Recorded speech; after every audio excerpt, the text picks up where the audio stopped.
নগরী। দৃশ্য ১। হেলিকপ্টার থেকে লাগোসের দৃশ্য। কল্পনা করুন আপনি একটি হেলিকপ্টারে করে উড়ছেন আফ্রিকার বৃহত্তম মহানগরী লাগোসের উপর দিয়ে। একপাশে আপনার চোখে পড়বে ভিক্টোরিয়া আইল্যান্ড আর ইকো আটলান্টিকের মতো জায়গার ঝাঁ চকচকে আকাশচুম্বী ভবন।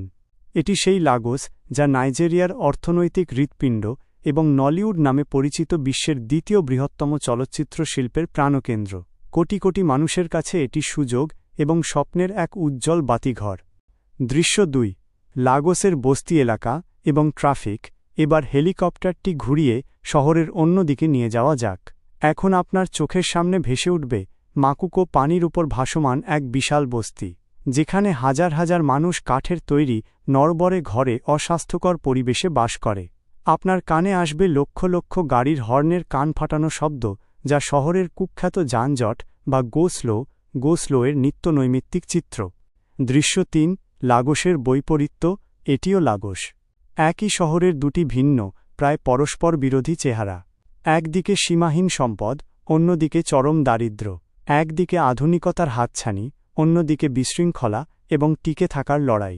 এই বৈপরীত্যের কারণেই যে লাগোস আফ্রিকার অন্যতম গতিময় এবং অর্থনৈতিকভাবে গুরুত্বপূর্ণ শহর, সেই লাগোসেই আন্তর্জাতিক সংস্থার বার্ষিক সমীক্ষায় নিয়মিতভাবে বসবাসের জন্য বিশ্বের সবচেয়ে খারাপ শহরগুলোর তালিকায় স্থান পায়। দৃশ্য ৪। জনসংখ্যা বিস্ফোরণ। কিন্তু কেন? কিভাবে একটি শহর একাধারে স্বপ্নের গন্তব্য এবং বসবাসের জন্য পৃথিবীর সবচেয়ে অযোগ্য স্থানগুলোর একটি হতে পারে? এই মর্মান্তিক বৈপরীত্যের মূলে রয়েছে একটি মাত্র কারণ: এর অবিশ্বাস্য এবং অনিয়ন্ত্রিত জনসংখ্যার বিস্ফোরণ। দৃশ্য ৫। তেল আবিষ্কার এবং জনস্রোত। এই বিস্ফোরণের কারণ বুঝতে হলে আমাদের তাকাতে হবে লাগোসের ইতিহাসের দিকে।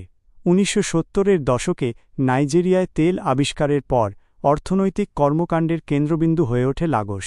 প্রত্যন্ত গ্রাম থেকে লক্ষ লক্ষ মানুষ কাজের সন্ধানে উন্নত জীবনের আশায় এবং স্বপ্নের পেছনে ছুটে আসতে শুরু করে।